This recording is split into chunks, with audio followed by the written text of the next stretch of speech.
சட்டத்தை அவரே கையில் எடுத்துக்கொள்ள சென்றதால் காவல்துறை அவரை கைது செய்திருக்கின்றது.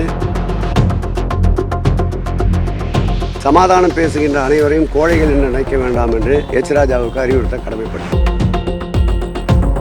அவர் இஸ்லாமியருக்கும் கிறிஸ்தவர்களுக்கும் மதம் சார்ந்த ஒரு பிரச்சனையை கையில் எடுக்கும்போது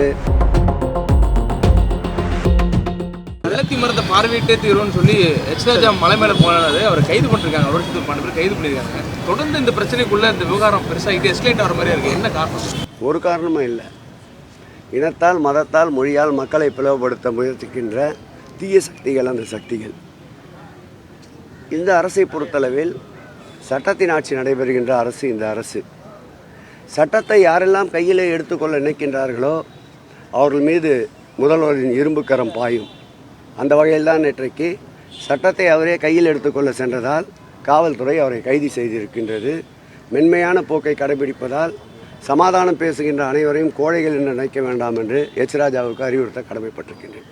இந்த நேரத்தில் நீங்கள் சமமாக எல்லாத்தையும் ட்ரீட் பண்ணுறேன்னு சொல்கிறீங்க. ஆனால் அவர் இந்து மக்களுக்கு எதிராகவே தான் இந்த அரசு இருக்குது. குறிப்பாக இந்து சாமி அறநிலையத்தில் இருக்குங்கிற குற்றச்சாட்டை தொடர்ச்சி வச்சு அவர் இஸ்லாமியருக்கும் கிறிஸ்தவர்களுக்கும் மதம் சார்ந்த ஒரு பிரச்சனையை கையில் எடுக்கும்போது சிறுபான்மையினர் அரவணைக்க வேண்டிய அரசு தான் இந்த அரசு.